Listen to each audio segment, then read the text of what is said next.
a September 7 Paulista rally, a video generation tool opened without login, and a Nepal-Tibet landslide. These events are unrelated, but they expose the same pressure, coordination when normal systems are stressed. That matters for work, because organizing people, controlling access, and verifying emergencies are becoming concrete operating tasks. Political rallies turn online support into physical coordination. The relevant details are location, timing, clothing, and confirmed attendance. That context comes before the announcement itself. In a post from @Flávio Bolsonaro, the gathering is set for September 7 at 3 p.m. on Avenida Paulista in São Paulo. Supporters are asked to wear Brazil's colors and a Bolsonaro shirt, then confirm attendance in comments.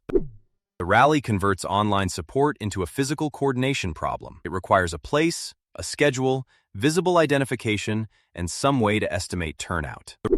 The rally converts online support into a physical coordination problem. The next case concerns digital access, not a public gathering. Higgsfield software generates video directly through a technical connection, rather than through a graphical interface. Normally, the reported access involved two gates, a subscription, and an account.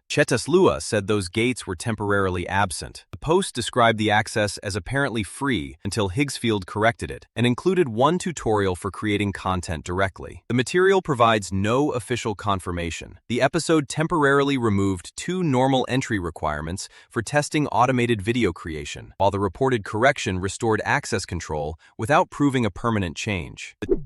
Temporary opening ended. Jilong was hit by floods and debris. Visegrad 24 and Clash Report described flash floods and a major landslide at Jilong port between Nepal and Tibet. A wall of debris struck vehicles and buses. Reports cited at least 7 deaths, estimates ranging from 8 to 16 deaths, and one Visegrad 24 post claimed 291 travelers were missing. The figures conflict, so verification is part of the story. The conflicting casualty figures make emergency coordination central, while the damaged crossing turns transportation infrastructure into an immediate operational risk. These events expose 3 operating problems: assembling people, controlling digital access, and verifying casualties after infrastructure fails. The next concrete marker is September 7 at 3 p.m., when the announced Paulista gathering is scheduled.